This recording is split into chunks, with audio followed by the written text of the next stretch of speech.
This is Paul Burnett interviewing George Leitmann for the University History Series. And this is session 5, and it's July 19th, 2018. And we are here in the Berkeley Hills. And we left off session 4 talking about a little bit about China Lake. You had just arrived. And I just wanted to start with a point of curiosity. You're hired there as a civilian. Can you talk about the differences in culture between the civilian and the military supervision at China Lake?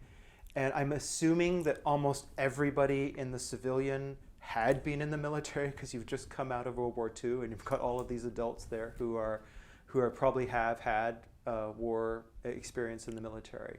So I'm wondering if you could talk a little bit about the culture at China Lake.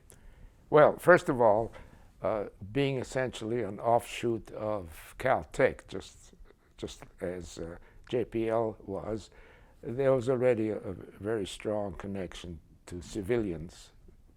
And I guess it was really von Karman who was sort of the father of all these institutions. They were taken over fully by the military during the war, of course. So the operation of Caltech, JPL became part of the Air Force. China Lake became part of the Navy, sort of a counterpart. Not as prestigious because it wasn't directly associated with a university. And the influence of the military was really primarily administrative. I would think that 95% of the workers there, the personnel, were really civilians, at least at China Lake they were. So there was usually an admiral who was the chief, the military chief of the station, and then a civilian technical director. So and they were essentially in rank of equal levels. So the technical director really was the head of the civilian component. And just turns out that when I went there, I didn't know that the technical director was in fact the head of a family that my not yet wife, whom I hadn't met yet at that time, was a close friend too, and that's what brought her there, in fact, eventually. So that's a little side remark. Most of us lived on the base. So the nearest town was Ridgecrest, which was essentially outside the base, down the street. And it was a little western town. And I think I can't really think of anyone who lived off the base, so that was perfectly okay. So there was housing for married couples, individual houses on the base, and the singles lived in what really looked like motel units. So they were fine. Had my own essentially apartment in one of these units. Air conditioning, I imagine. Yeah, everything was very, very nice, and the interaction between, at least at my level, between the naval, mostly naval, some Air Force because there were also other pilots there, was minimal, except that very often some of the technical personnel, the technicians, might have been Navy people, and of course we obviously worked with them. There was, at least within my 7-year experience, very little social intercourse between the military and the civilian. That was probably not entirely true at the high levels. I went there as I think a GS-7. I was a GS-12 when I left, and I guess the highest rank was GS-15 at that time. I think they're now special ranks for political appointments. And so certainly my own interaction was entirely with other civilians. Now, it isn't true that all of them, or many of them, were essentially former veterans, because there were people quite a bit older than I was who were there, you know, people in their 40s, even 50s. One that comes up, will come up later, is Bernie Smith. And Bernie Smith was probably in his early 50s when I met him first. So some of the senior people were older. The head of the division that I was attached to, the research division was Dr. Ivar Heiberg, known as Oily Ivar, and he was probably in his middle, late 40s, that kind of thing. So I was probably one of the younger and very low-level persons there. So, and that actually is really why, in answer to your question about the rocket program, I probably didn't know any more than any other person who wanted to be informed on that from the newspapers and whatever. You know, we all knew by then, you know, that the United States was embarked on a rocket program, although that didn't really become paramount or even highly known until sort of the beginning of the space age. Mm-hmm. And by the way, the Navy really was much less involved than the Air Force, and also less successful. You may remember there were a lot of mislaunches by high-altitude rockets, and that really may have eventually interested me in looking at that problem when I started on my dissertation. They had a lot of them fall over. And that was true, of course, also for the big rockets, except the Germans had already worked on that by that time for 10 years almost. Mm-hmm. And their rockets all fell, 90% fell over and killed the launching crews, but they overcome that problem largely. Mm-hmm. So at Redstone Arsenal, for example, they didn't have many accidents. But that overcoming was an engineering, almost, I don't want to put words in your mouth, but it wasn't a theoretical solution to the tremendous fail rate of the rockets. They had kind of not cut and try, but they had walked their way to an optimum. Is that a fair thing to say? At least they were moving in that direction. So it's true that just as in the Manhattan Project, the sort of final solution was strictly an engineering one. The physics was well known by us, by the Germans, by everybody else. You know, there were some little things, relatively small physics and chemistry, new things going on, but the rest of it was strictly engineering. Mm-hmm. You know, the Manhattan Project, it was the idea, how do you detonate a bomb, you know? Right. And I mentioned before, previously, the Germans didn't have a clue, you know, well, fortunately.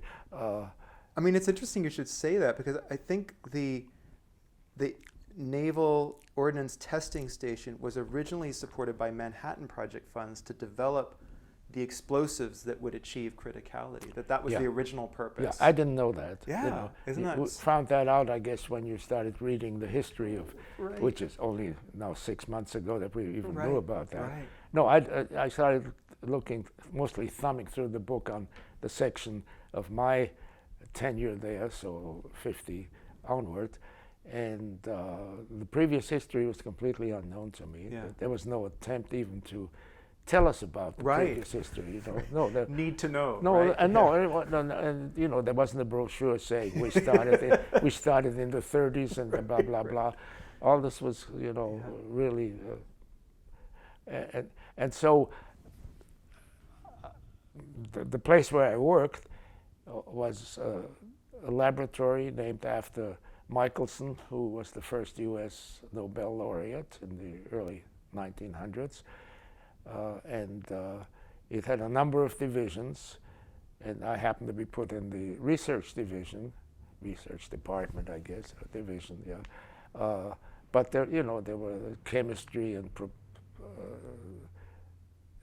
different engineering divisions, so that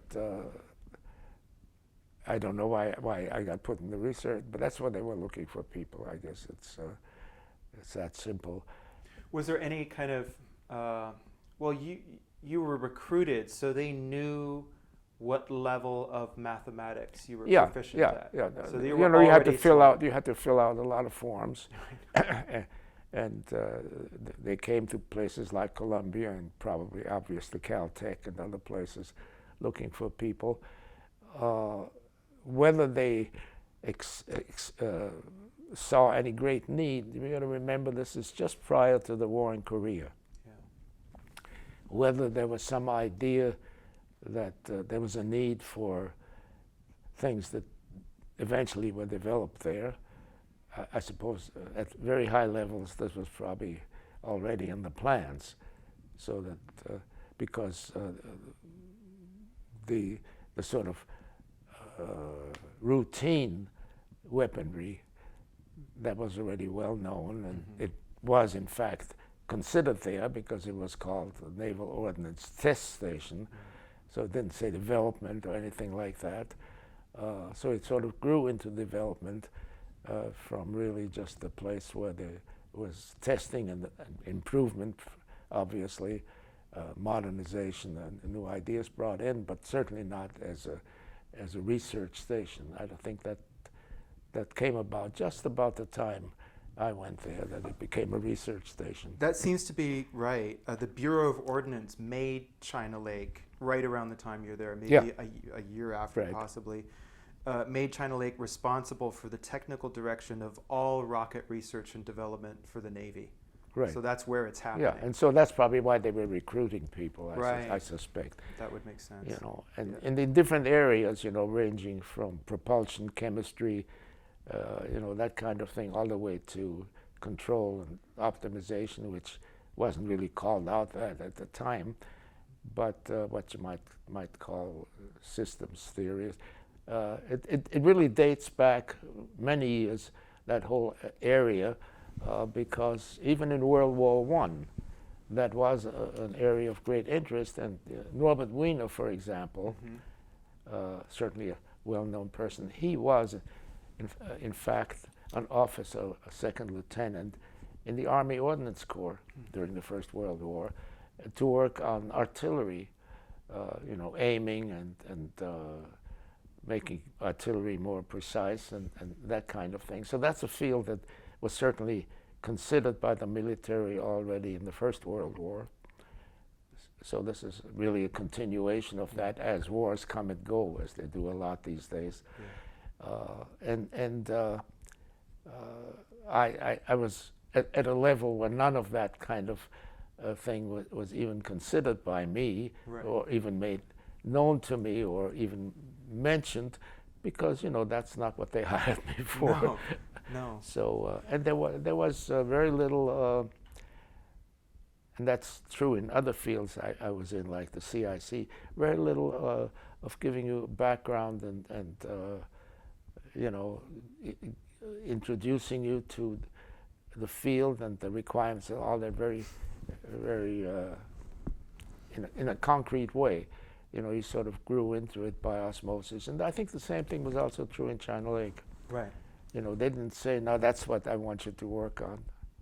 You know, once in a while they would say, no, we need to work on making trajectories more precise. And that sort of was a general area that I really sort of glided into. You know, I went there at the end of 1950, and I think by the beginning of 51, and then the next couple of years, that became sort of the area that I slid into. But and that's sort of what the section I got into was called aeroballistics, and that's really what that is there's the interior ballistics, which is the propulsion kind of things, and then the exterior, which is really the trajectory determination, programming, optimizing, and so on. Well, that's important. That's an important distinction, because until this period,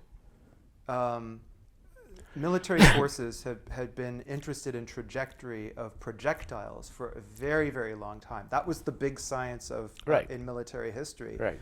When things go up in the air and how do they come down? Yeah, and that was essentially what Norbert Wiener worked on. Right. Yeah. But these are now, we can call them rockets, but to be precise, they're self-propelled ballistic devices. So they carry within them the propulsive force.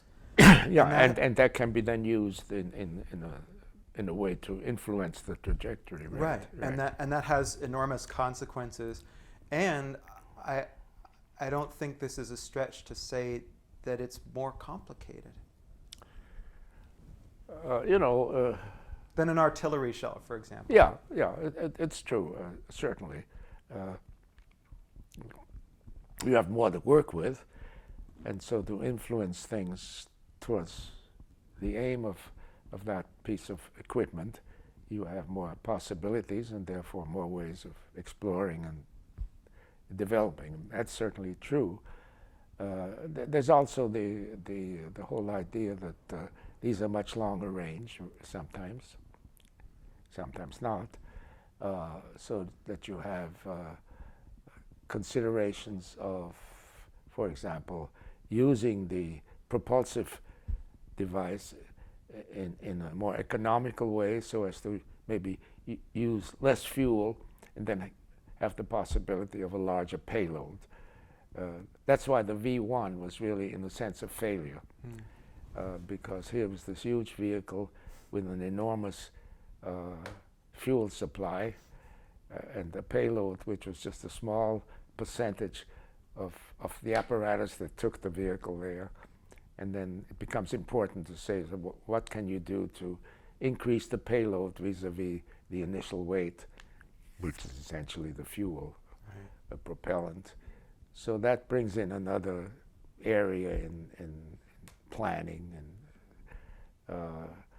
and therefore, the associated mathematics. Yeah. So in the theoretical division, you were, and I don't want to get ahead to your dissertation necessarily, but you are working with the intellectual heritage of Robert Goddard, and who sets up the basic conceptual apparatus for the rocket. He's got the ideal rocket. Yeah. And is it at that level of abstraction where you're trying to take that idealized rocket and bring it to Earth, so to speak? Yeah, into a better model for the actual device. Right. Certainly. Right. Certainly. And Goddard, we're not really getting ahead of ourselves because he had already written actually a paper in this in 1929, I think. He started work on rockets before the First World War as a very young man. He was an engineer, he was not a mathematician, and I'm certainly not and never was. But I certainly had a little bit more mathematics than Goddard. When he wrote his paper, and he used a simplified model, very interesting because it's sort of a rocket which has infinitely many stages. The stages you want to get rid of because it's dead low to propel, and his model sort of the stages went off. In a smooth line. The case went off at the same time the propellant went, which is a cute idea, and he did realize that there was a compromise between two things that kept you from, in the case, say, of a high altitude rocket that you say fire vertically, from doing it the best way. There was the aerodynamic drag, the forces that slow you down, on the one hand, and another force that slows you down is just gravity. And so the question is, there's nothing you can do about this, but how can you arrange the trajectory so as to get the best compromise? In other words, two bad things happen, and then you want to go to the less bad one in some way when you program things. And that he realized that, and he actually tried to do it without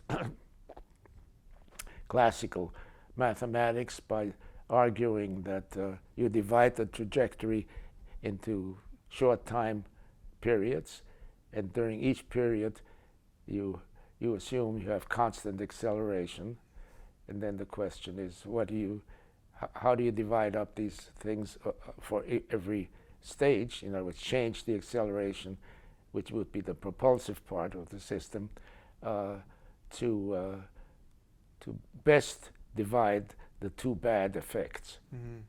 Because if you go too fast, which is very good vis-a-vis gravity, you get out of the gravitational field because it gets smaller and smaller, and so you don't sit in very heavy gravity.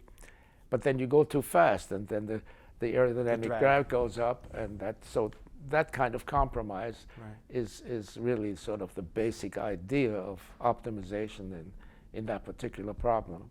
And there are comparable things in other things where you have to, you can go even to economic problems, where you want to make a lot of money, and on the other hand, not pollute too much, because that costs you. So there are these compromises in almost everything we do, so if we think about them.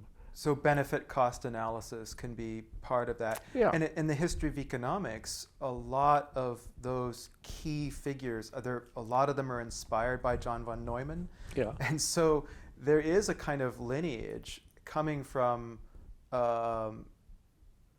operations research, ballistic research programs. Yeah, these are very out. related in terms of the basic philosophy.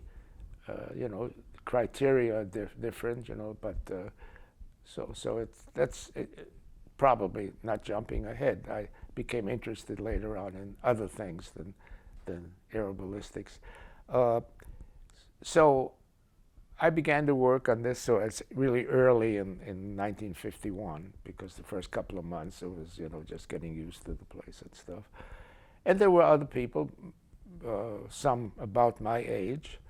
I'm still in touch with some of them, particularly at Christmas, and others who had been working on that kind of thing much longer, and from different points of view. Like Barney Smith, he wasn't interested a lot in the mathematics, but he was interested in the problem, and however way you wanted to attack it, that was fine with him, but that wasn't his primary interest. And other people like that. My direct supervisor was a man by the name of Dr. Newkirk, and he was a good mathematician. So he was more interested in maybe allowing me to work on that kind of stuff, or didn't want. So. Just to clarify, when you started, there was, I imagine, a meeting or a set of meetings where there was a kind of orientation. Like, well, there was very little orientation. Okay. That's what I tried to tell you, just Okay. like in CIC. Yeah. I never had any orientation, I sort of got plopped in there, and sort of And they said, the go. established people there gave me the orientation. And I think that pretty much happened there too. It's interesting how little planned orientation. Maybe it's better now. I don't know. I suppose it is. Happens. So there were people who were already there, and I imagine it's informal conversation about what are you working on, what needs to be done. Yeah. Or did they also say, here's what we're working on, but if you have ideas, you can go. Yeah, there were, for example, concerns about precision, the effect of perturbations on what you're trying. Clearly, with rockets, you want to aim them in such a way that they hit the target more and more closely. And the same with artillery, except in the case of rockets, you can do things as you go along. With artillery, there you are, and it goes where it goes, So that's certainly true. But it's the same idea that you want to do things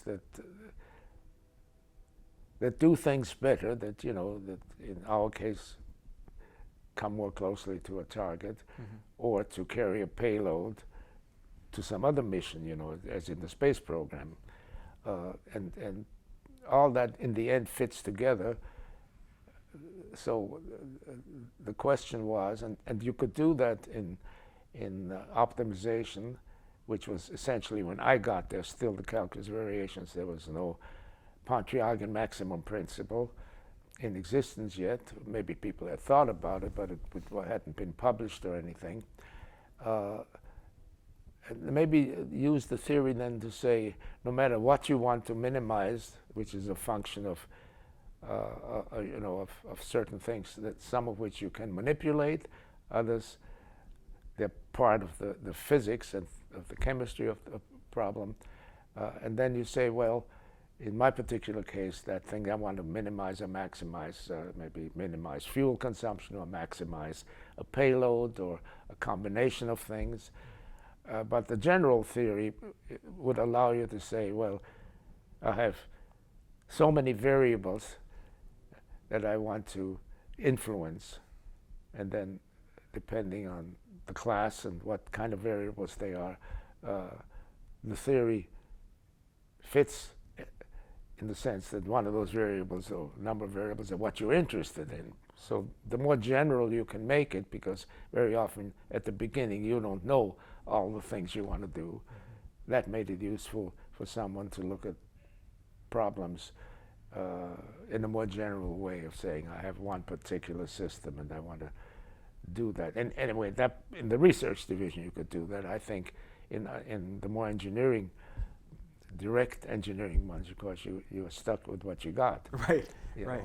Well, I mean, that's a question then.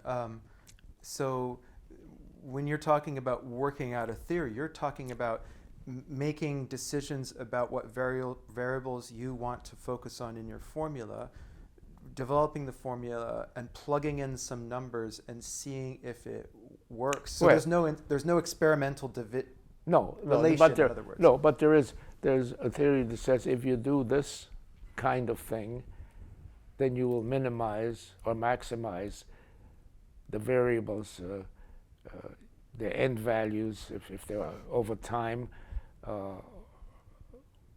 so that you can cover a large class.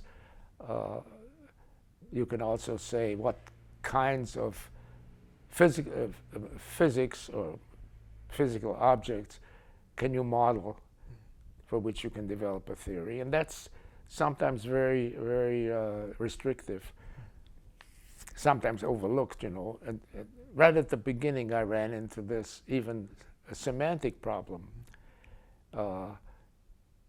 People would work, because the classical calculus variations, which is sort of the basic tool that had been in development for 200 years, but it allows you to look at things in a very abstract way, not necessarily demanding that you get a solution, but simply saying, here are the conditions. If you can solve that problem, you got the solution. The kinds of problems that you run into aren't even thought of. By the time you develop something, then suddenly you say you can't do that because you can't vary that particular variable in a real system, or it's restricted. How much you can do, how big can you make it, how smooth does it have to be? All that isn't really in the original model. So the kind of classical calculus variations, and much of that in the 30s came out of the University of Chicago math department, a man by the name of Bliss, did allow us later on to treat problems that, particularly problems in which the what you can do is constrained, much better than before. And eventually, when the Russians got into it, which they did in the late 40s, they came up with something became an iconic thing. There was a mathematician by the name of Padrians, and he and his graduate students worked up what really was something that had already been considered in the United States and other places, certainly 10, 15 years earlier, but not put into the kind of language that is useful in engineering problems. And it was really at that kind of period, when in the late 40s, early 50s, when I got into it, that people began to realize that that kind of putting the problem is more useful to engineering thinking, although the problem in mathematically had already been posed and to some extent solved. And that's sort of the continuous struggle, saying who did it first kind of thing. Well, it depends on who did it. So when you say putting the problem, they framed the mathematics in such a way that it could be both understood and applied and accessed by engineers.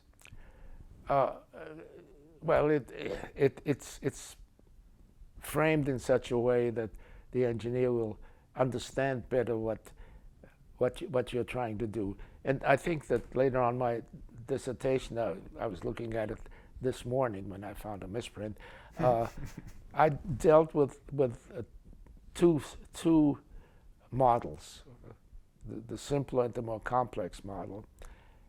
And the more complex model would always, even to this day, would be more difficult to solve than the simply one, simply for mathematical reasons, because the number of variables and in terms of what classes of variables there are was much larger, sufficiently larger, in the more general model than in the more restricted one. And so the idea that allowed one to use additional conditions in mathematics became much more useful. And just if maybe to somebody who ever listens to this will see that in the classical calculus of variations, there are, and in almost every field, there are both necessary and sufficient conditions for what you're trying to achieve. And usually the necessary conditions people look at first, because they say, if I tell you whether your system satisfies necessary conditions or not, you immediately have one answer. If they don't, then it can't be best, okay? So you can already rule out whole classes of problems or strategies or whatever. The sufficient conditions would say, if you satisfy those conditions, you definitely have the best. And then it's the question, what does best mean in a particular problem? So people are constrained, and they always, certainly as engineers, start look at the necessary conditions. Now the necessary conditions doesn't say the answer that you get by solving these conditions will be optimal. Right. But for some reason the question of optimality took over, and people for years and even to this day will say the optimal solution is. But what they really served is, what I have found are candidates for optimal solutions, okay? And I fell into that trap for about a year or two, and it suddenly occurred to me, what do I mean by optimal? What we meant in the beginning was that these were conditions that were necessary to be optimal, and I've been chided by some colleagues over the years saying, don't worry about that, if it isn't optimal from those conditions, it's a special case. I ran into stuff like that. Well, people like to claim things for what they are interested in or are able to do, right, or successful in, sometimes a little bit more in a too broad a way, and I try to be very careful about that later on. Are you suggesting that some scientists in different fields, perhaps, confuse optimality with desirability. They say like no, not desirability, but no. Yeah. So I make a distinction between what I call an optimal strategy and an extremal strategy. Extremal strategy, you can use other terms, of course, means that these are solutions that satisfy the conditions from which your optimal solutions spring. In other words, if something is optimal, it will have to be a member of that set that satisfies your conditions. Right.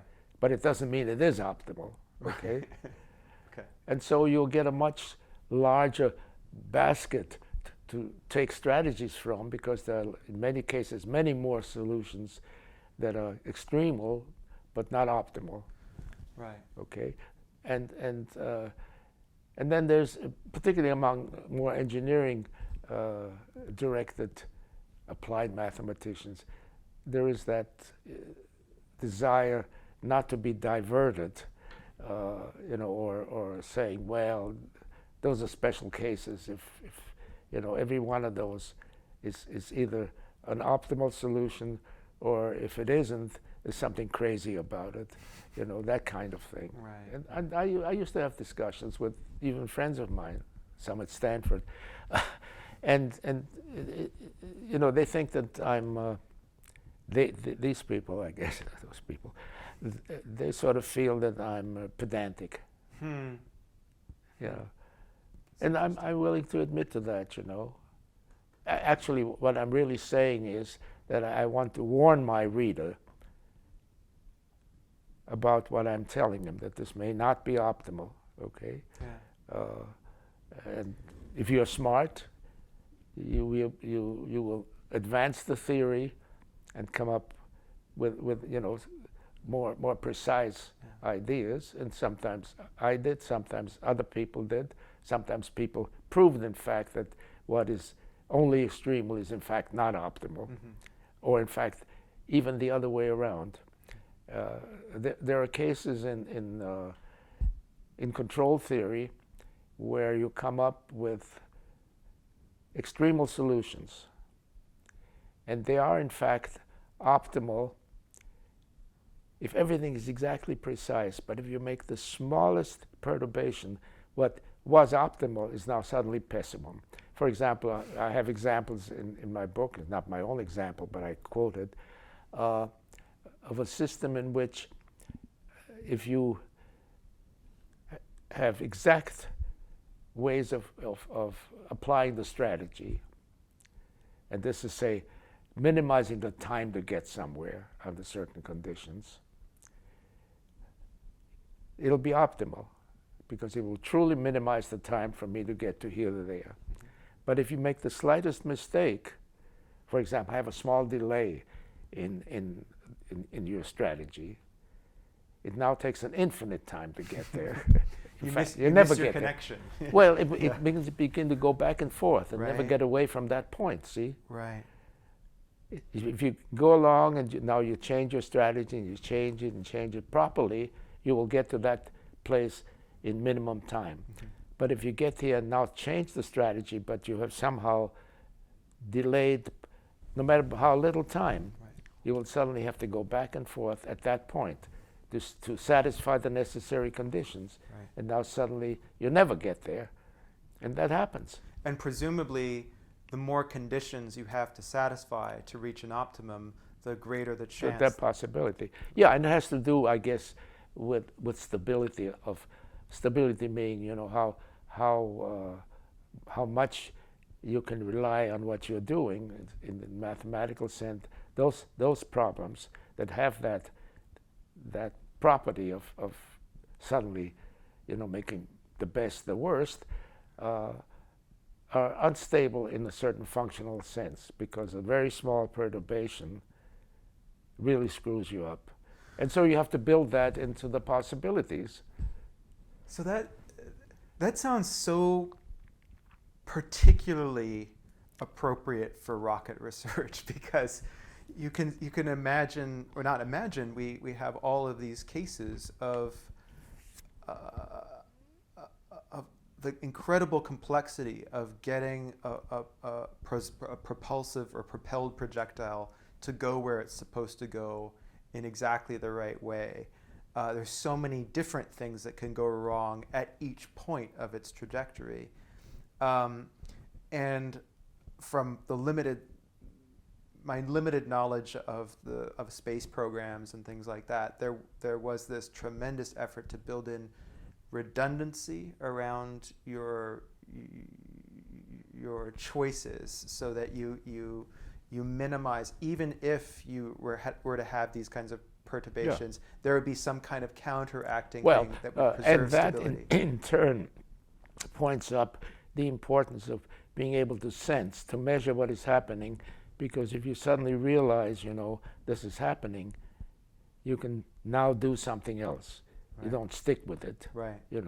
And so to have systems, and on the other hand, it also points up in the example I gave you. Usually, engineers think that if you have what they call a feedback strategy, in other words, you base your strategy on observing the environment, and as the environment changes, you change the strategy leading to the best solution. But that's very often exactly that kind of system that is unstable. Because what happens in that simple example that I gave you is you realize where you are in function space. In other words, in the space of position and velocity, say. Right. You know where you are precisely, but if you don't know it precisely, you'll be doing the wrong thing. Right. And so measuring, in a good way, and a sensible way, becomes very, very important. So the whole idea of not just doing the best, but doing it with the best information, and not assuming too much of your instruments, for example, because obviously knowing where you are and how fast you are going depends on how you measure those things. And how fast you can measure them. Yes, well, how fast that's right. And now, if you don't measure them fast enough, you're going into a wrong place, you see, and then the strategy should change, but you don't know it. Right. And that's exactly what happens in that example. Right. Yeah. Right. My goodness. Yeah. So let's, I have a question about where your sources are coming from, and how you learn about bliss at Chicago, for example. Is there a library on the base, or are you going back and forth to Caltech? No, how does knowledge circulate? In other words? There was knowledge. Actually, the way you know what to look for and where to look is when you read a paper and the references, and the references very often have a lot of references themselves, and so that's really one of the best ways. Now, of course, with the internet, it's very easy to look, relatively easy, certainly compared to what was available to me 60 years ago. How big was the literature in rocket research at that time? You joined two of the major societies in 1950. Yeah. When you start, you joined the British Interplanetary Society, which is a wonderful name, and the American Rocket Society. Right, which became now the AIAA, which is the American Institute for Aeronautics and Astronautics. So it changed from Rocket Society to its current name in the early 60s. Yeah, and they hadn't been around for too long as societies. I think the 20s. Right. Yeah, something like that. Yeah. And the British Society was not as prestigious as the American Rocket Society, but it's one of the few places where you could publish and where you could read, relatively. So the number of journals was much, much smaller, and much of the information, even in those days, for example, was restricted, confidential, secret, so that what had actually been already found maybe in a secret document, you see. So you didn't have access to the Oh, Pienemunde- I had Q clearance, which is higher than Right, of secret. course. Right. But you know, unless you can browse, so to speak, through the literature, Yeah. you don't really get the greatest number of new sources. Yeah. You know. It sounded. I mean, it says that in the book that we were referencing, Maverick's book, that Pienemunde expertise was brought into the Naval Ordnance Testing Station by Levering Smith. Yeah. And so it was there, but I imagine who got to know those things. Yeah, so these are people who, first of all, had access to confidential or secret information.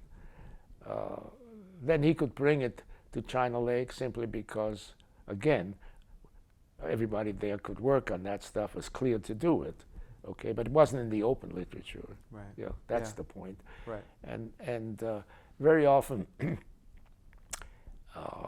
people published in the open literature by hiding. In other words, making it look more like mathematics than engineering, or not taking examples that might be of restricted nature, you know. In fact, one of the reasons I once sort of got into trouble with this was I shouldn't have had clearance. I never worked on nuclear things per se. Right. So somehow I think one of my very first papers, in fact I gave it at a meeting in London, was something about a nuclear rocket, you know, but it really had nothing to do with nuclear energy or anything like that. It's just that nuclear rockets have certain constraints. It's very simple. The ordinary, there are two kinds of constraints that are major. One of them is how much thrust do you know, so you have an upper limit on how big the thrust is that you can achieve in the system you're interested in. Otherwise it blows apart, for example. Well, you're simply restricted by the physics that you knew at the time, the engineering at the time. More so than that it blows up. The point is that you can just get so much thrust out of a rocket, and they're constantly, of course, working on getting higher thrust. But for rockets like a nuclear power plant, or rockets that say get their energy from that kind of source rather than explosions, they are power limited. And what's the rate of work these can do are limited rather than their magnitude. And so I was wrote this little paper on what really I should have called power limited rocket, but since that looks more glamorous to me, I guess. This is before I started, you know, going into academia, because during that time I couldn't publish very much because almost all the stuff that we did there was restricted, and so, you know, so I thought maybe I'd sort of do that. And that got me into trouble later on because they assumed, you know, that I should really have Q clearance, but I wouldn't have made any difference whether I had it or not, you know, because I wasn't working on the nuclear part of the rocket, so to speak. It was the exterior ballistics. So that by itself I think is interesting, and people are often plagued by that. And you will see in the literature people who are very interested in applications to a particular problem, then they will do research and work on that and publish on that. And people who want to work on classes of problems, and then when they give examples, they're more examples. Okay, they can't get you into trouble so much. So it's very interesting. You know, when the Russians started working on this, I had a talk. I got to know, well, Padrians only socially, but 3 of his co-workers, 2 of them I got to be good friends with. And I once asked them, I said, you know, all this, the mathematics basically, has already been done.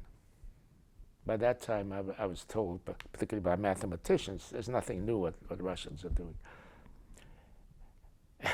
And so the answer was, you know, we tried to look at what Bliss was doing in Chicago. We just didn't understand what he was doing. Well, it was bullshit, you know, because even I could understand what he was doing. So there was the excuse. And the reason they finally did work on it is because the Soviet government was very interested in that topic of optimization, mostly for military reasons, obviously.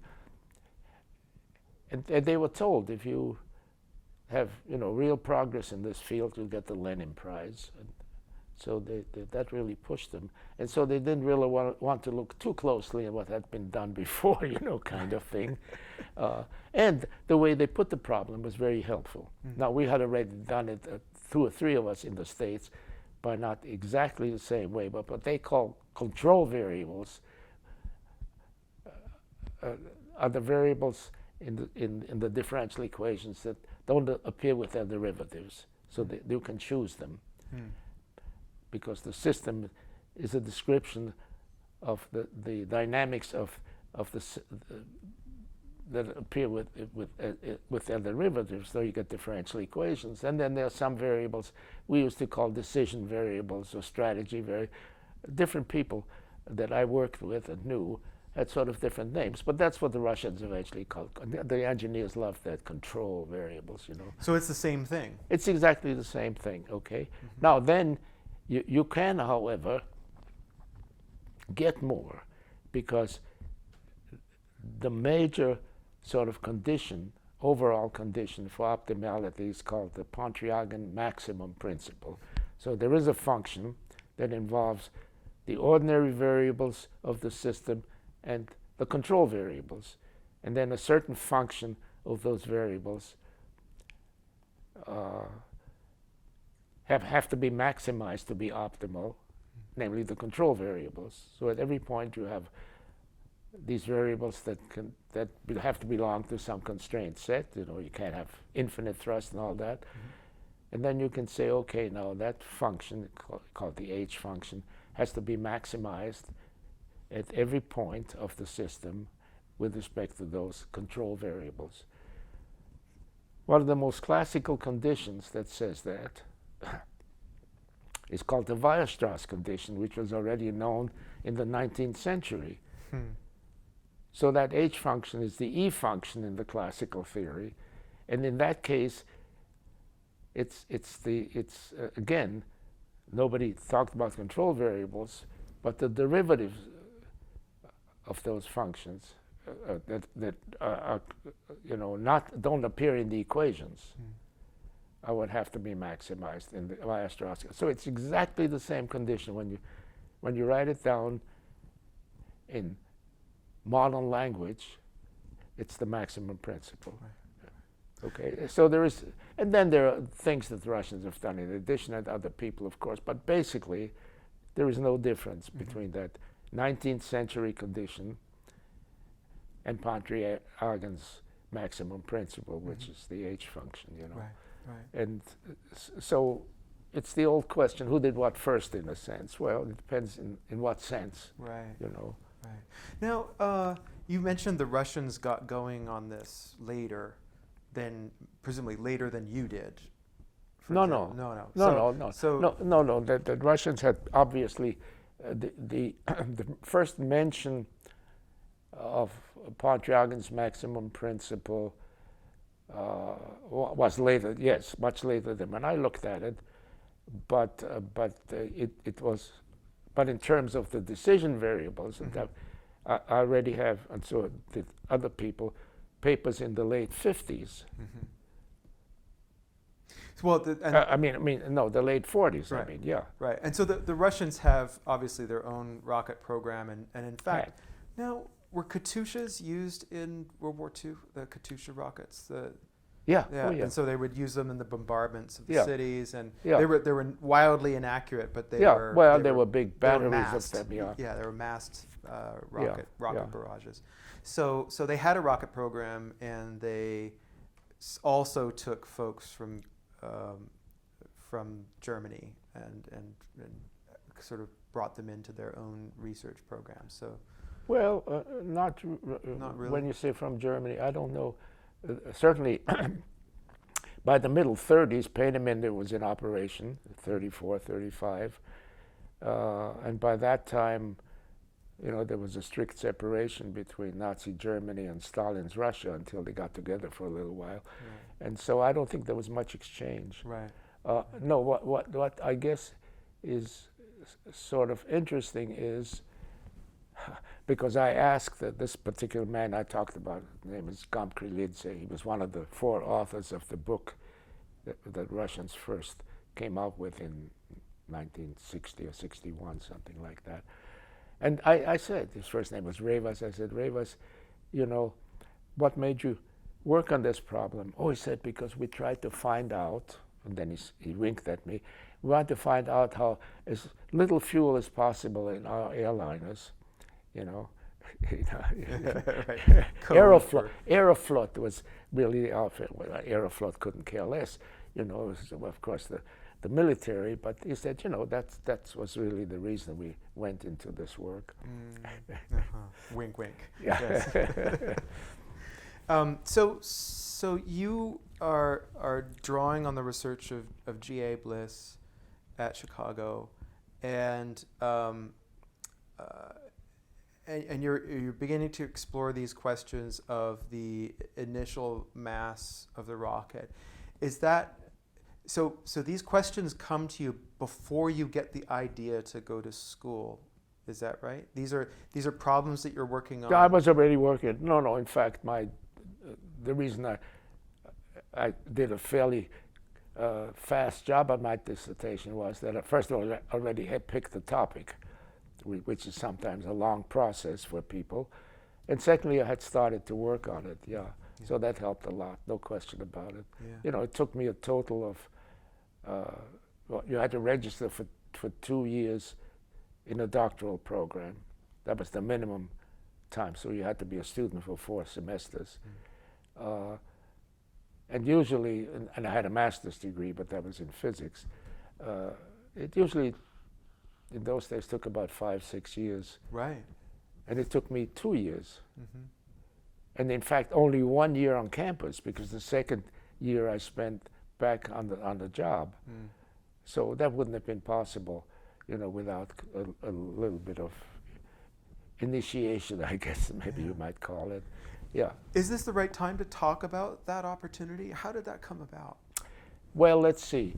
I had been at China Lake 53, I think, early 53. The Office of Naval Research, which was essentially our mother outfit, had established this very generous fellowship for people to go back only for their doctorates. It was only a doctoral program. And they had given one of those. And then, just as a curious side story, an anecdote, I thought I would apply for this fellowship. And so I talked to Ivar Heiberg, the head of the research department, Oily Ivar, and I said, I'm thinking about applying for this. What do you think about it? It would take me out and whatever. And he said, well, let me ask you something. He said, here I am, Dr. Ivar Heiberg, and my toilet breaks down. What do? I pick up the phone, I call the Navy mechanics people that fix the toilets and everything. I said, this is Dr. Heiberg, my toilet. He said, 5 minutes later, they're there fixing my toilet. Now, suppose your toilet breaks down, and you say, it's George Leitmann. He says it'll take 5 weeks before they fix your toilet. So my impetus, my reason for getting a doctorate was really to have my toilet fixed quickly. And I found out later on this is actually not such a trivial consideration, It helps. I think status in society, it is not unimportant. Absolutely. I think it's unfair. It's essentially irrelevant, but it works that way. Yeah. And so this is how I got into saying, okay, I'll apply. And I got the second fellowship. And now I had to look around, where do I go to school? I think it must have been early, either late 53 or early 54 that I actually got the fellowship. So the question was to start school then in the fall of 54. And in those days, life was, maybe it still is in some places, much simpler. All you had to do to get into most schools, certainly in Europe, was to have a professor who said, yes, I want this girl as a PhD student. That's all it took. And I found that the most renowned at that time, we'll call him aeroballistician, was a man by the name of Raimund Zenger, who was a professor at ETH in Zurich. And by that time I had written 2 or 3 papers, 56. I'd written the papers, I don't think they came out until 56 or so, but at least I could send them the manuscript, because this was early 54. And he accepted me. Now this was for the fall semester of 54. And I sold my car, I sold my hi-fi, and Nancy and I were almost engaged. There's another story how I got to Nancy, but that's another story. The lady to whom I've been married 63 plus years, we were going out together, let's put it this way. And suddenly, here had this fantastic offer to go to Switzerland, and she was sure that she wasn't going to ever see me again. So she gave up her job and took a job in San Francisco, and I had already, downstairs there's one of those steamer trunks, boat trunks that still has the label on it, U.S. Consulate Zurich on it. I was going to go by boat, by the way. And it must have been the first week in August. I got 2 visitors from the Office of Naval Intelligence, fellow special agents. I was Army and they were Navy, but anyway. And they said, we understand that you were planning to go to school in Zurich. I said, yes. They said, well, I'm afraid you can't. Switzerland is a nest of spies. You remember, this was the height of the McCarthy era. You can go to Germany, you can go to Great Britain, you go to Italy, you go to France. If you try to go to Germany, we'll just take your passport away. Oh, to Switzerland? Yeah. Yeah. So I was really screwed, because where am I going to get in? School was going to start 2 weeks later, kind of thing. Well, I think in Zurich it was more the middle of September, but anyway. And there were 2 people who are consultants at China Lake. One of them I had known already for some time before that, quite closely, who was a professor in the math department, Steve Diliberto. And the other one I didn't know so well, that was a younger professor in mechanical engineering at Berkeley, Werner Goldsmith. And we were sitting at the swimming pool that weekend, and I told him my sad story. And first of all, Diliberto, who had become very interested in my work, in fact published a couple of papers on this, he said, well, I will certainly support, and you will have me as a support if you want to. Yeah, I couldn't get into the math department, of course, I wasn't a mathematician. And Werner Goldsmith said, if you work with me, I'll get you in. And I was only his second student, so he was very eager to get a graduate student who already essentially was established.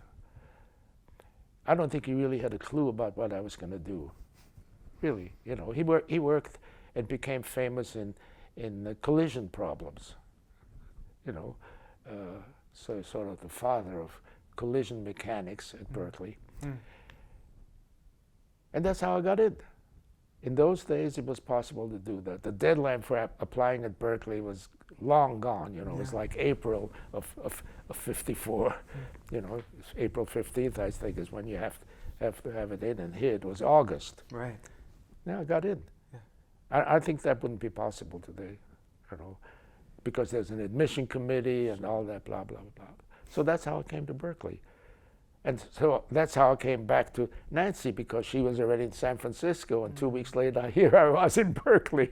So Had it you worked guys had you guys broken up? Or? No. We just she was somehow, I was going to be gone 2-3 years, you know, in Zurich, and you know, anyway, she was pessimistic about it. Right. And you know, I assured her that I wasn't going to forget her, but that's, you know, it took 2 weeks, you know, to get together again. So that was, you know, very, very strange.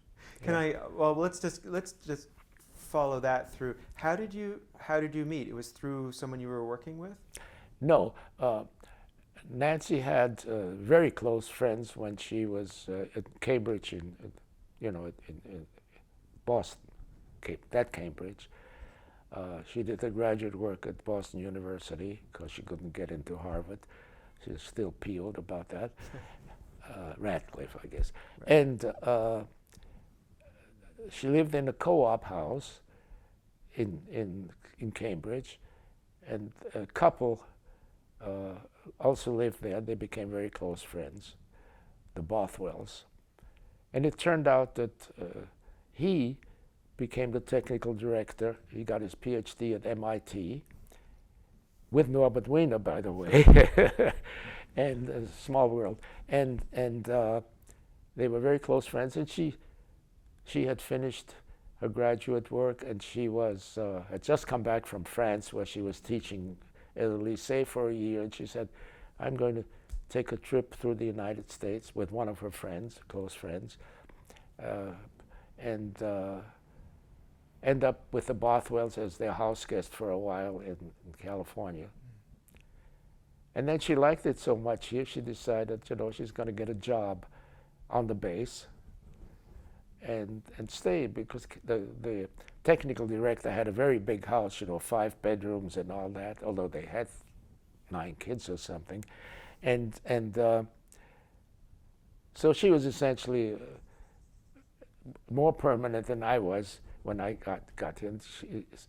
But she didn't come to California till about 52. That visit to the Bothwells started in 52, and I got to know her through the Bothwells, you know. But I didn't really get to know her well through the Bothwells, because she was always interested in the theater, and she had become an actress at a small theater company called the China Lake Players. And one Sunday afternoon, I went to the China Lake Players, and I knew that she was in the play. It was an old Coward play called Blithe Spirit. Yes. And she played the second wife. And so then when I saw her there, I thought I'd become more serious about the relationship. So that's how we got together, yeah. You were hooked by the dramatic... Well, actually, I'll be a bad boy. I said, now that I've seen her on stage, I'll check her out at the swimming pool. That's really how I have to admit that. Then we were in a Russian class together that same year. UCLA had an extension course in Russian at China Lake, and she sat in front of me. Yeah, so that's how this. Yeah. That's wonderful. Now, I think a pattern in how you narrate things is that it's very matter of fact, and I'm trying to appreciate how extraordinary the circumstances are. You are in rocket research on a secret military base in the middle of the desert in California at a time when this is the most high stakes end of the military apparatus at the time. This is the cutting edge. they figured out how to build a bomb. They're now working on how to deliver a how system. to deliver it. Yeah. You know, and then that becomes the story of the Cold War. I'm sure you didn't know it at the time because there was no Sputnik yet. There had been no Yeah, this was ICBM. prior to the space program being All a of major driving force, of course, eventually. Yeah. But this wasn't just a job, was it? Well, I liked my work, certainly. There's no question about it. It was exciting, first of all, and then I loved being in California, and then, of course, I met Nancy. It was really after we had got together closely that the Zurich thing came about. That's when she thought she wouldn't see me. We had already, been close enough by 54. She came in 52. I met her maybe in early 53, and in 54 I had the fellowship. So this is all one period. Yeah. I certainly had no notion about the strategic value of what I was doing, from a much grander viewpoint. It was another job, that's true, but it was a job that I felt fairly qualified for, and B, that I enjoyed, and C, that gave me the opportunity to go and get a PhD, right? Mm-hmm. I don't know whether I would have done that without that. Yeah. I had a job, and I did have the GI Bill, but the GI Bill only took me through the master's. Right. And tuition was low in those days, but then, it would have been a real hassle to go back to school. Yeah. Yeah. Well, you'd said once that, you'll cover this probably another time, but when someone remarked that, your life had been altered by what happened in Europe, and I think your remark or your reply was that, if you had stayed in Europe, you probably just would have entered the family business, right? Or something Yeah, like that. no, that's quite true. That's quite true. And so, and when you applied, or you were recruited for China Lake, at that time, were you thinking, I just want to make a living, I want to have a family, I want to have a life, and I want to do something challenging and interesting. Yeah. But it was not necessarily, so the pattern, if there's a pattern, is you were, as a child, you were raised in crisis at a certain point in your adolescence. You were buffeted from one country to another and then ended up in the United States, had a very happy time there, and then were enlisted in the war effort and fought with distinction there, and you're demobilized, you go back to school, and you're recruited, but you're coming back into this orbit of military affairs and that kind of thing. Is it just because the world was saturated with that, and those were the opportunities there? They're ramping up. There are opportunities for research, or was there a calling for you to some degree? I always wanted to be in science after high school. Started out, I was interested in biological systems. Then, the idea of going into, say, engineering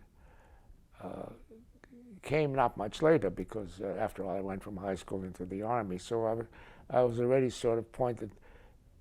I did well in mathematics in high school, into that area. So it was, by that time it was fairly clear I wasn't going to go into business. Let's put it this way. But I was here, of course, already. I had an uncle, I mentioned before, Uncle Paul, my favorite uncle. He was a chemical engineer, and I admired him a lot. Mm-hmm. So there's no question about it that there was that influence. Right. And I know he was extremely pleased, although he died, early 60s, that I had got a PhD. He was very pleased with that, of course. So, there isn't any one thing that can say this is what did it. Now, it's clear, and I alluded to this before, I guess I had mentioned that there was a footnote in an autobiographical article I wrote for a journal called Spaceflight or something like that, that I owed my education to Hitler, the GI Bill, Right. and my job to Stalin, okay, the rocket program. So it's these humongous events in the world have, interestingly enough, effects on individuals in a very intimate way. I think that's certainly true. Yeah. That's certainly true. And I think this is a very general condition. People go into things. The lucky ones get sort of pulled into things that they like, that are interesting, that are remunerative. In that. Yeah. Others get to work in shipyards, right? And get asbestos lungs. Right. So it's sure. this is why I say I've been very fortunate, that I've been sort of pushed and pulled into things that worked out extremely well. Yeah, and also these are kind of central. They're sort of central stories of each age. There's the war and the violence associated with that. You were involved in that and could not escape it. And then in the Cold War, you're involved at the kind of apex of the military research and development, and that's kind of you had those opportunities, but you're central to some of these major stories. Yeah, but again, this reminds me, did I really want to, say, for example, become a professor? I remember going to a technical meeting at MIT, 52, 53, that period. And I looked around and I said, gee, this is the kind of place I'd like to be, a university. So I was being internally urged, to do that, which may have been another criterion for going for that fellowship, for all I know. Yeah. Right. So I think it's more complicated than saying it's this, it's that. It's always a combination of things, and things that are unpredictable. Yeah. I mean, the things that are completely unpredictable. Right. And as it happens, Berkeley was a great place to do engineering, right? or engineering science, and physics and chemistry for that matter, right? It was an absolute center on the West Coast. Yeah. So it wasn't such a tremendous sacrifice. It was yet another equally good opportunity. What's different, I suppose, is that you're right. Normally, when you choose graduate work, you're going to work with somebody. You have an idea. Right. Again, I fell into with whom I worked. Right. And I also imagine then that you were set up to be more independent at Berkeley because you, in a sense, had to be. That your thesis advisor was not an expert in what you were doing, or didn't necessarily have a deep interest in what you were doing. Well, it's interesting, but in the sense that I was not an engineer, so I had to go for a degree in engineering science. So I have a PhD in engineering science. Number two, I was hoping that I could concentrate on the theory and not have to do a lot of computing. Because in those days, really a pain in the neck computing. I remember that Nancy used to send me off to the computer center at China Lake when there was a way to use the computer because there was less traffic and all that. She woke me up at 6, gave me a sandwich, and I trotted off to the computer center. And I must have collated 1,000 million of these IBM cards, because in those days making programs was really, It's a physical process. And I never took a course. There were no courses in computer science. You had to write your own programs and all that. It was Fortran. I don't know, and I didn't like it. I really didn't. And in fact, I was manic depressive during 6 months, because one day I thought I was finished and I drew the curve and made it look good, and then I looked at it the next morning and it wasn't so good. I had to go start all over again.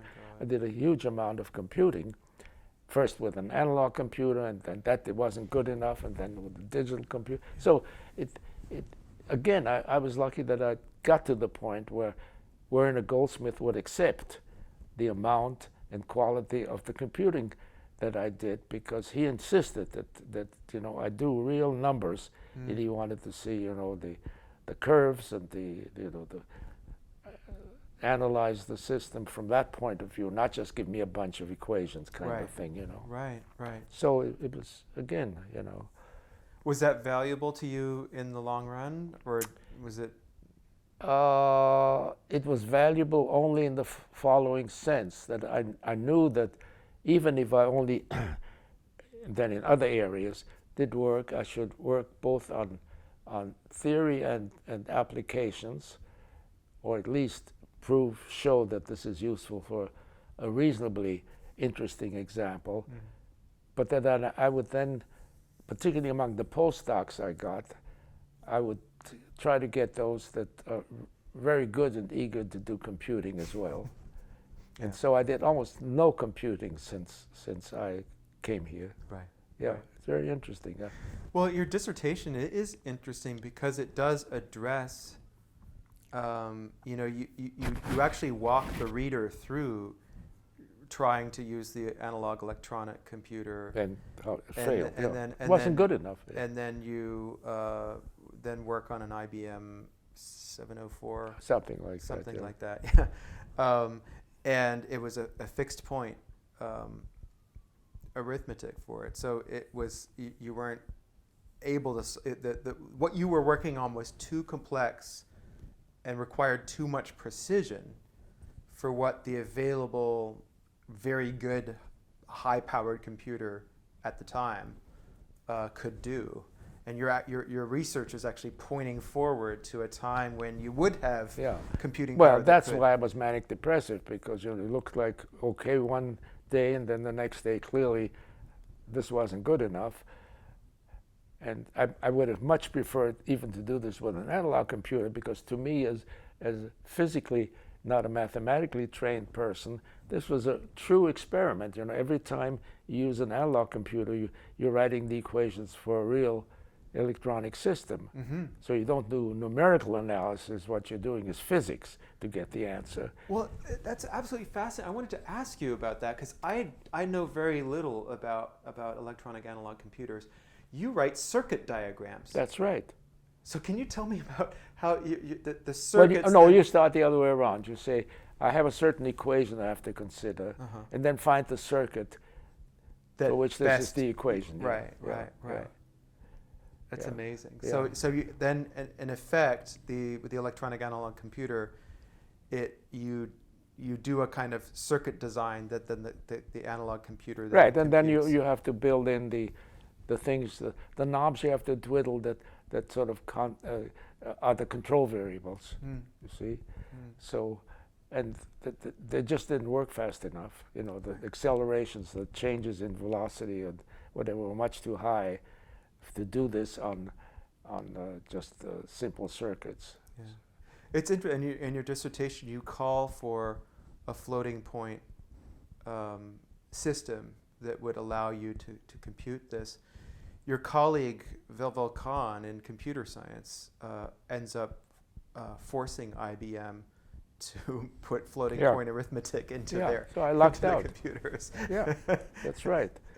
I probably would still be working on this. No, I mean, that's why I say it's so unpredictable, fortuitous, to be able to do that, and I'm very grateful. Yeah. Because, as I say, ever since then, it's all been good. Right. All been good, and I have to say there were people who helped me. There was man by the name of Selfridge, who checked my programming. So I was very grateful to him, and Diliberto was very useful because he was interested in nonlinear differential equations. And what I faced were nonlinear differential equations, of course. They weren't super fancy equations, but nonetheless, they had to be nonlinear because once you linearize them, you lose a lot of the real description of those systems. Right. And so, things just came together, and Nancy and I talk often about it. She's not aware of where I was fortunate, but she knows I was fortunate because I was pleased, and so obviously things must have been going well. Right. Yeah. Well, I want to ask you about some of the people that you were drawing from or who influenced you. There's H.S. Tsien at Caltech. Right. And can you talk about what he was working on with Evans? Is that right? Yeah. He was working on a lot of things. First of all, although he was Chinese, he was a full colonel in the U.S. Air Force. He had an honorary appointment as a colonel. He was very famous, and he was sort of the chief scientist or among the chief scientists at Caltech.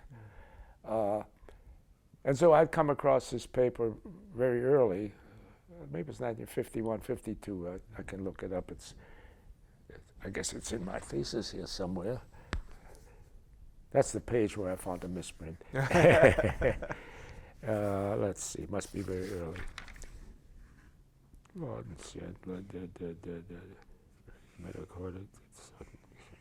Tsien, yeah, 1951. Journal of the American Rocket Society.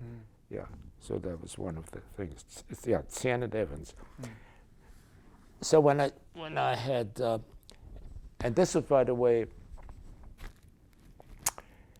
this must have been just after I came to Berkeley that I decided, it's just a trip down to Pasadena, and I just come across his paper. So this was maybe 1954, so 3 years earlier. And just essentially, wanted to meet him and certainly get his advice, I went to his office. I wrote to him or called him, I forget now, and he said, sure. He was sitting in his office surrounded by open boxes and reports on the floor, everything. He was a very unhappy person. By that time, he had been told that he had decided to go back to China, As it is now the People's Republic of China. Right, was then the People's Republic of China. Just newly so. And he wanted to go back and do good there. He was a native Chinese, of course. So the first thing that happened was that they took his colonel rank away, of course. Can't have a guy going to China and be a colonel in the U.S. Air Force. And number two, what he did was he had authored, co-authored, supervised lots of work there, and every report or paper that he wrote, he was packing in boxes to go take it home to China. Well, they wouldn't let him do that, and so they ransacked all his stuff, and it was lying there. He was really PO'd. You had arrived just as the Secret Service had come in. Yeah, and and they had so he had become essentially a persona non grata, and they wouldn't let him take anything, except himself and his personal belongings. So he wasn't happy. And I told him that I was inspired by this paper of his and Goddard's paper first, 1929, I think, and then his paper, and with Evans, and then a couple of other people. There was Feldman and Hamel, and 2 or 3 other papers. And very few papers had been written that in the literature.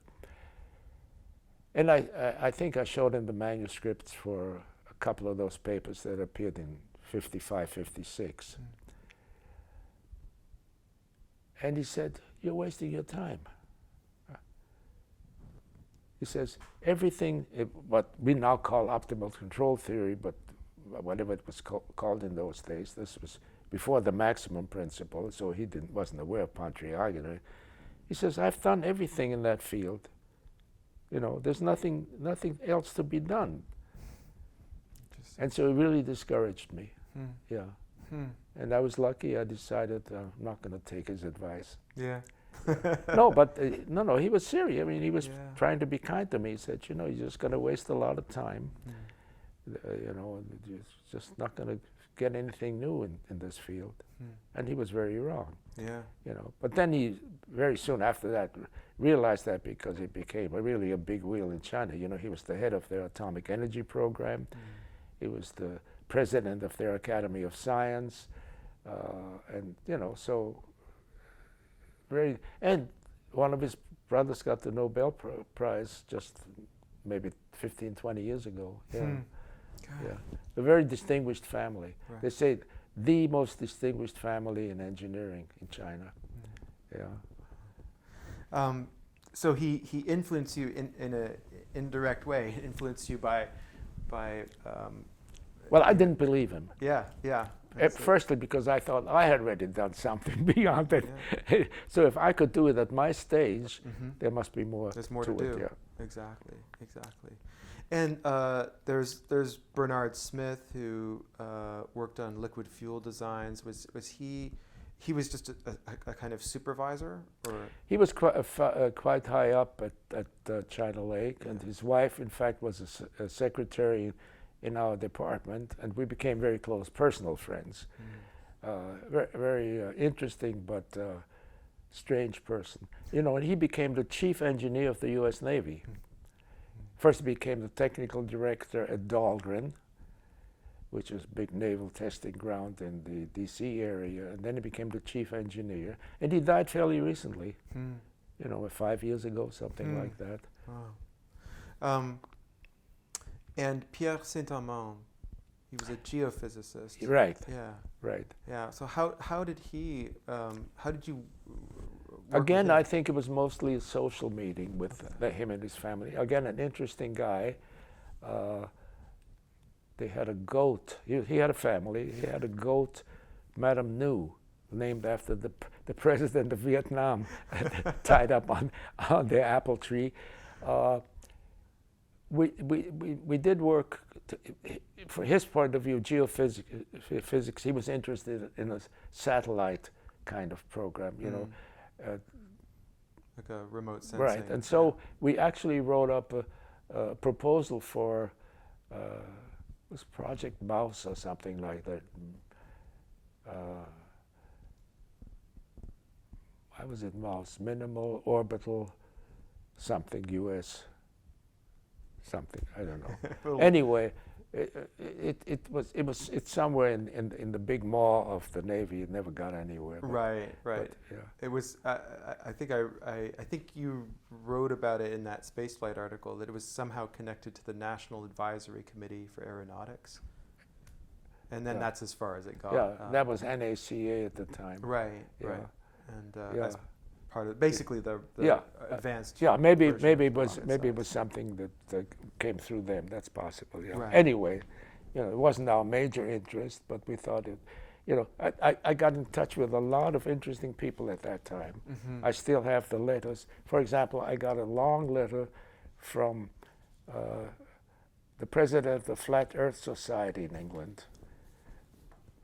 And he tried to dissuade me from working on satellites, because he said, you know, actually his society believed that the Earth was an inverted pyramid.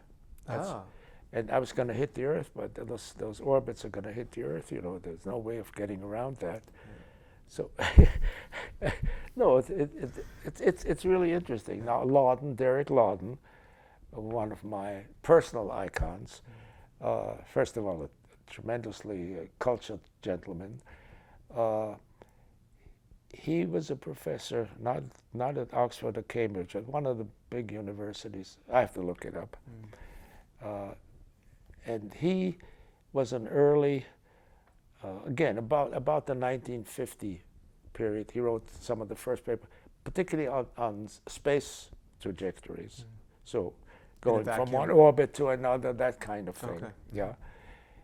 And he'd written a little book called Celestial Navigation. No, I have to look it up. And he was very nice about it.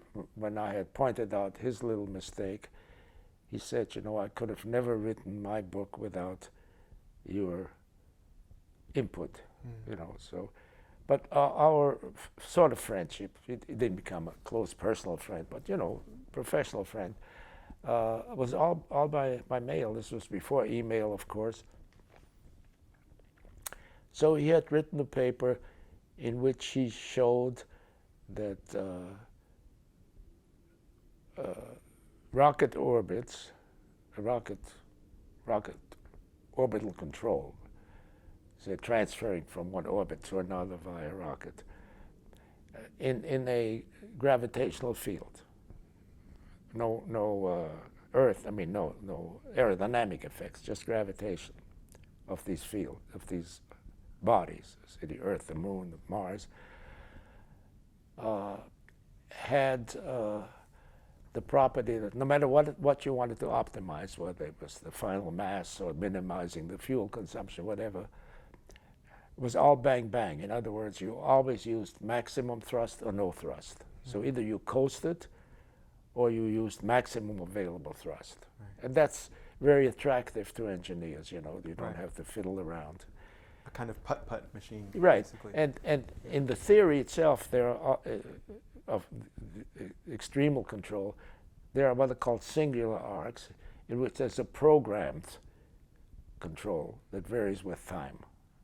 So it's not the maximum, it's something between the maxima of the thrust, but the thrust itself varies in time in some optimal way, or at least an extremal way in other words, satisfying the necessary conditions. Right. And he made some local assumption. I don't remember it now. I have a folder downstairs which has that correspondence, in fact.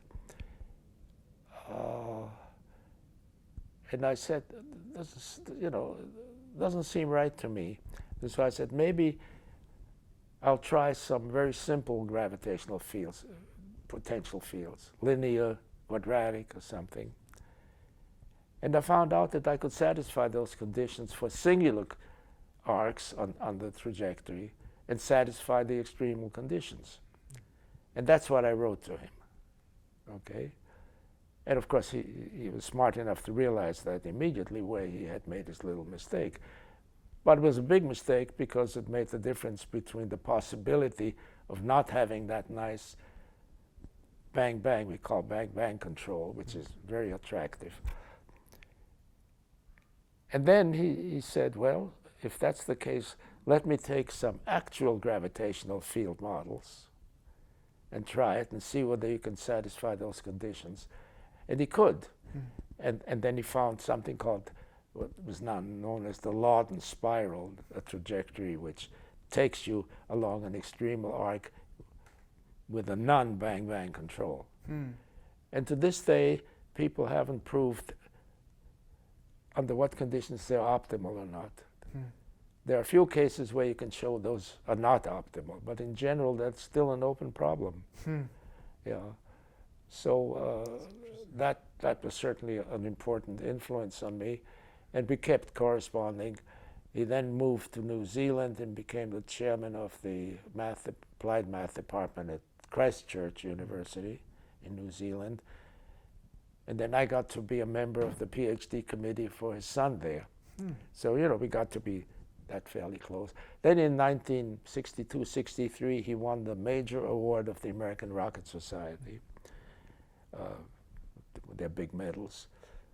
And he couldn't get a visa because he was one of those British communists, you know, of the Oxford-Cambridge class, you know, very theoretical. Yes, very genteel armchair Marxism. Yeah. Right. So he did get the medal eventually, but he was going to be my guest here and he wouldn't get a visa. No, he couldn't get a visa. That was every once in a while. Not every once in a while. I think you're just in the Cold War environment all the time, and you're reminded periodically, like, here, no, you can't go to Zurich. Your friend cannot get a visa. Right. And you realize that there are these boundaries, even though science is international to some degree, and you are learning, you're reading about Russian research, and in later sessions we'll talk about opportunities where you actually met, some of your Russian counterparts, Soviet counterparts rather, and so there's the open communalism of science on the one hand, and the very real Cold War in exactly this area of research that you're doing. Like this is, and we may get it again. Yeah, right. We might. No, it's interesting, and by the way, in that very same period that we're talking about, I think it was probably right after. When was it? When I had my trouble with losing my Q clearance. That's right. Yeah. That was just about that period. Late 1953, there was a temporary revocation of your Q That's clearance. right. And so actually I got my fellowship after they decided I'm okay, because I probably wouldn't have got that fellowship from ONR. I'm not sure if you've, I may be misremembering this, but that you've actually told the story of your, and we may have mentioned it looking ahead. But it was because of a 1944 letter that you'd written to the USSR. Well, there were a number of things. I obviously have a file. Yes. FBI. I haven't asked for it. Right. But I clearly have. Right. That's right. So, that's right. Well, so I think we have talked about the reasons why, but can you talk about the actual meeting where you had to defend yourself? Yeah, what happened was, and the paperwork is down somewhere, there's so much paper around here. I got the notification from the Civil Service Commission or Committee or something like that, that said, that there's a question about your fitness for Q clearance, and there will be a hearing at the federal building in Los Angeles before a committee. And so I went down to Los Angeles, and after I visited my aunt and cousin, and there were, just briefly, there were really four things. That one of them was that I was the information NCO in my unit, the combat engineers, and every Friday afternoon we spent an hour reviewing the week's news, and there had been a report somewhere that the Red Army was accompanied by prostitutes, that the government provided prostitutes for their soldiers to keep them happy. And everybody was interested in this, this. I said, I'll find out, and I'll write to the Russian Soviet embassy and ask him. And I did. And I got a letter very quickly, and of course the return label said, Embassy of the Union of Soviet Socialist Republics. That stuck out there on top. And I got a one sentence answer: the information you have is incorrect. Yours sincerely. So somebody reported me, no question about it. How did it get into my file? Then my family were always Social Democrats, my father and my mother to her dying day was, and it was the Henry Wallace election. What was that, 48? Wallace was 44. I think. 44, yeah. Okay. And there was something called the American Labor Party. Yes. In New York. Mm-hmm. So my mother had become a member of the American Labor Party, and I became active in the Wallace campaign. That's what I was at Columbia at the time. So it must have been after. It must have been after. No, it must have been later. It must have been the 48 election. Right. Yeah, because I was at Columbia at the time. So that was in my file, obviously. And then when I went to Columbia, I took 2 anthropology courses from B.J. Stern, famous social anthropologist, wrote a very big book called When Peoples Meet, highly regarded. But he was also the editor of Science and Society, a Marxist monthly. So he was a Marxist. In it was a 2-semester course, and I forget now whether it was the first or second semester, he assigned our reading the Daily Worker, okay?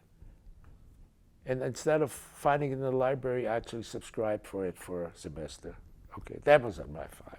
So those were the 4 things, okay? And of course, they knew how my mother and I had voted or registered. You register for a party, Democrat. In those days, the American Labor Party was a registered party, you know. So that's what I was accused of. And I got up and I said, I'd like to ask the committee to allow me to make a statement. They said, of course. They were very nice. And so I pointed out that whatever I did, whatever the motivation was, what I did, i.e. write to the Soviet embassy, and I gave them registering for a legal party, voting for a legal candidate, and subscribing to a paper, a newspaper, were all legal, and in fact were incumbent upon me as a person who believes in democracy, that I was simply exercising my constitutional rights. And I got applause. They actually applauded. Great. Yeah, and I got everything back. What I did lose at the same time, however, was my commission. I was a 2nd lieutenant in Military Intelligence Reserve,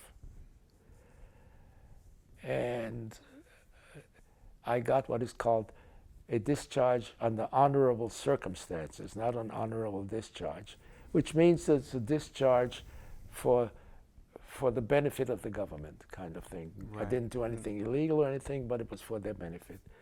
And then when Kennedy became president, they sent me the certificate for an honorable discharge. So I was moved from discharge under honorable circumstances to an honorable discharge.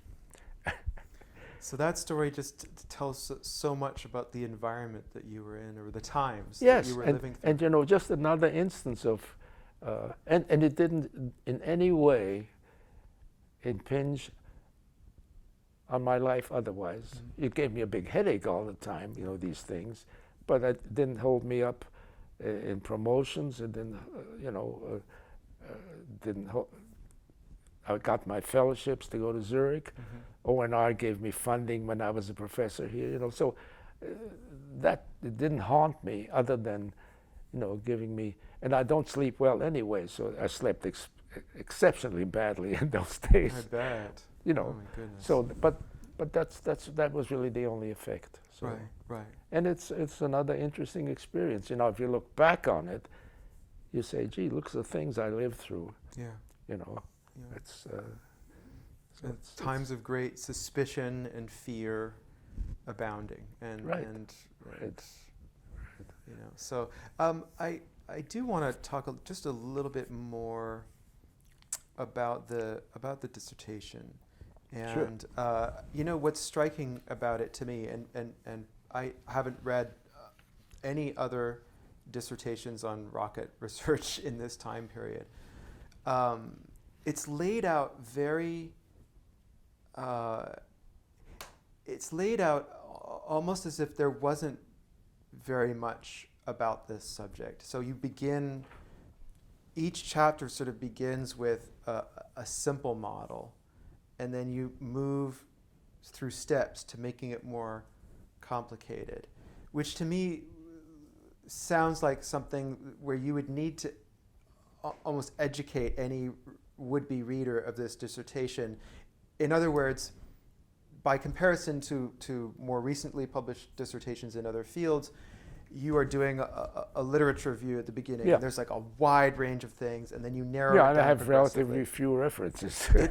It's amazing actually Yeah. to me, and so you start with the kind of idealized rocket of Goddard with the and a simple-ish equation of motion, and you talk about some of the problems with a real rocket, and that there's the center of mass, for example. Well, there was something inside the rocket.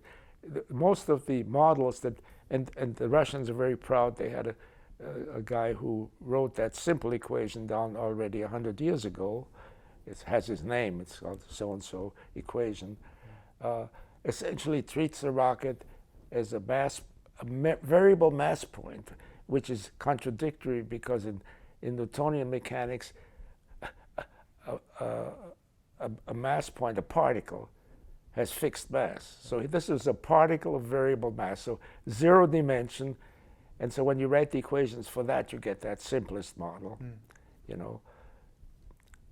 And the people still use that, by the way. Yeah. Well, you move through, you add things like a mass acceleration term, accounting for constant drag, for example. And then what I'm curious about, and it's really just because these equations become so important in the 1950s and 60s in other fields as well. These Euler-Lagrange equations. Can you talk about what they are and what they do? They have a long history. They were developed in the mid-18th century. Right. And then they come to life in the middle 20th century. Well, yeah. And this has to do with how you decide to go about getting the conditions for optimality, which is what these equations are. They simply say a system has to be a solution of those equations in addition to the model equations.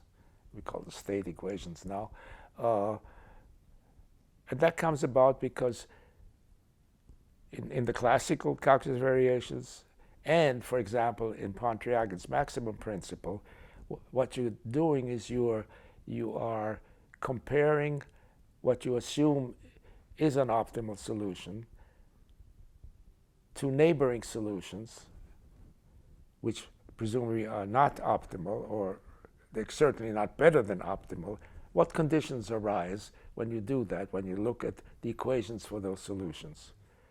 And you do that in say, the optimal control theory of Pontryagin by making small, again, the small, you can do you can define small mathematically very much by saying, something depends on a parameter epsilon, and that epsilon is as close to zero as you wish. And those are the Euler-Lagrange equations. In other words, they come about in many different ways, but for some reason Bliss did not talk about. They appear also when you simply look at sensitivity of solutions. In other words, how sensitive is the outcome of something due to solutions, the neighboring solutions. And for example, these, what you call lambdas, I guess, they're called adjoint variables or in different fields. In economics, they have a very definite economic interpretation. They're essentially sensitivity of, say, what you want to minimize or maximize, say, profit, to what you do. So they're sort of sensitivity variables. And Bliss, by the way, had worked on that in the 20s and then went to the calculus variations and somehow didn't make the connection. Maybe he did, but didn't publish on it. So almost like in economics, almost like elasticity. Yeah, Elasticity of demand is like the sensitivity of one variable with respect to another. Right. Okay. That's what they are essentially, elasticity variables. And to be, we're jumping ahead now to later research. They're also related to what shall we call it? Well, say dynamic programming. Mm-hmm. Okay, they arise in terms of being partial derivatives of things. So the values of those partial derivatives will have to do with the effect on the outcome with respect to variables in the system variables. So if the outcome is v and the variable is x, then the partial derivative of v with respect to x. And if you say, what is the value of that at a given time? Those are the lambdas. Okay. See? So in other words, they're the sensitivity variables, right? Hmm. Right. This presupposes that you have a fairly smooth function for your outcome. You know, then it gets very complicated when you don't. So all these things are related. And then later on, when I worked with Blochier on a geometric theory, that again is very much related to dynamic programming, but more from a geometric point of view. And those are points of view then where you look at global optimality, in which you say, you know, what do you have to have globally, geometrically, for example, the variable that determines your outcome, utility function sometimes called, but in a region of space, your function space, okay? Rather than looking at local things. And then if you say, once you have that, you can say, okay, along those surfaces, if you look locally, then you end up again with the Euler-Lagrange equations. And there you start again with partial derivatives, because it's your geometry of the outcome, the utility function with respect to local variables.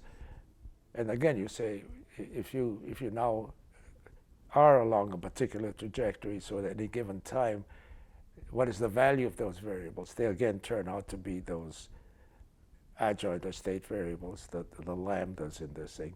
Right. You get them in ordinary function theory, where they're called Lagrange variables. You know, in other words, they're penalty functions. If you adjoin constraints to something you want to do, you adjoin them with those lambdas.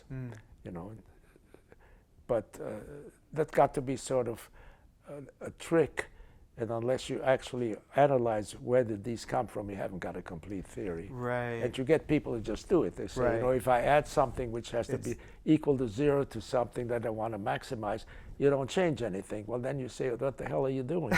So, you know. It's important to understand. Yeah, you know, why are you doing this? Well, people are doing it because it's been done before, where it was done, where it was proved, and now they say, well, if you want to say you have certain constraining equations, we'll just add them on. They say some function of your variables is equal to 0, and then you add it with a lambda in front of it to what you're trying to minimize. You're not changing anything, so you can do that, but that's not a justification for doing it, you know. Well, we should, at a future session, maybe our last session, it would be great to talk about a complaint that a lot of scientists and researchers make, is that people can get stuck in sophistication for its own sake, and they can say, well, that's really fancy, I'm going to use that, I'm going to apply that, without fully understanding what that sophisticated mathematics does. Well, it goes both ways, you know. You can say also, if it gets too fancy, then that's a case I'm not interested in. You know, you get the counter argument. Right. You know, right. I got involved later on in looking at sufficient conditions, not just necessary ones. And I have a colleague in particular, a friend actually, used to tell me, you're wasting your time. You know, these may occur, but they're so rare. I don't know what that means. They're so rare. As long as if they can occur, you know, then you never know. So yeah, it depends on how you look at the world. And I'm risk averse in many ways. I discussed this yesterday, you know, with our host at lunch. And so, you know, I looking at sufficiency conditions is like buying insurance. it's that kind of thing. See? Let's have a whole session talking about that. Yeah, I think that's it's so interesting. It really is. And so just to finish up talking about the dissertation, you were looking at nonlinear phenomena, and so you needed ways to explore that mathematically. Did you have that in your equipment or in your arsenal of mathematics already, or were you learning something at Berkeley or at China Lake? Did someone influence you? No, I did not have that in my arsenal. The mathematics I took at Columbia, both for bachelor's and master's degree, was really very elementary. In those days, you got to remember, this is like 65 years, 65 years ago, okay? The mathematics that was taught in those days is practically taught in high school now. Maybe not understood when it was taught, but really. Partial differential equations was a graduate course. So you didn't do partial differential equations before that. So, you know, you sort of touched into it in advanced calculus, but very peripherally. So, you know, I really regret it, a little bit too late to do anything about it, that, you know, my mathematics is very sparse, you know, and I have to get a lot of help, and very often I will have what I think is a good idea, take it through the simple cases that I can deal with, and then say, somebody will come along, and if he finds my basic idea interesting, he or she will do better with it. And that happens all the time. Yeah. Happened to me a lot of times. Well, in your graduate work at Berkeley, who was a big influence on you, or were there courses that really helped you when you were at Berkeley on your graduate work? Courses at Berkeley? Yeah. No, because not being an engineer, they made me take very basic engineering courses. Oh, I see. So I didn't take, except, well, for example, my own thesis advisor taught a course, 2-semester course in continuum mechanics, fluid mechanics maybe, I forget now. Yeah, I think it was, anyway. So that involves partial differential equations. But in those days, you could teach a course at Berkeley with one student. So he taught this course, which was, he was a very tough guy. You know, I mean, students were trembling just looking at him. So I signed up, since he was my own professor, when I took courses still at Berkeley, that 1 year, I took courses only for 1 year, in that 2-semester continuum mechanics course, and I and another guy were the only 2 students.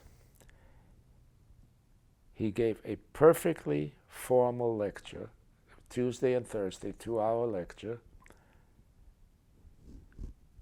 writing on the perfectly in a loud voice.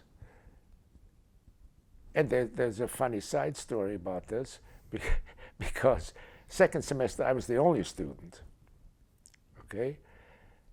And I was already engaged to Nancy. This must have been maybe 55, something like that, 1955. And I said, Werner, you know, Nancy wants to go shopping, we're engaged. How about, is it okay if I don't come to Thursday's class? He said, oh, no problem, George, no problem. So the next Tuesday, I didn't understand what he was saying. I said, how'd you get from equation 5 to equation 7? He said, well, you weren't here for the Thursday lecture. He was nice about it. He let me look at his lecture notes after that. But he was perfect. He gave, by the way, a formal lecture to me. Just alone? As if you were a giant audience. Well, didn't make any difference. I mean, he was very conscientious, tremendously conscientious, very hard worker. And no, you know, he wasn't going to repeat what was in the Thursday lecture for me, you know. It's almost as if he were standing in front of an empty auditorium giving that lecture. Well, it was essentially empty, yes. But no, the reason was that he had so much time. Yeah, right. Right? Right. And he was filled up. He gave a very full lecture. Right. And if he had stopped to bring me up to date, the whole thing would have been out of whack, you know. Right. So he gave me the Tuesday lecture on Tuesday, yes. Yeah. By the way, I told that story I was the speaker at his memorial service, and I told that story. Oh, that's fantastic. Everybody knew what I was talking about. Well, there's so much more to talk about, but let's pause for now, and Okay. we'll continue talking next Yeah. time about you graduate and you transition from a graduate student to becoming a professor. And we'll do that next time. Fine. Just in time.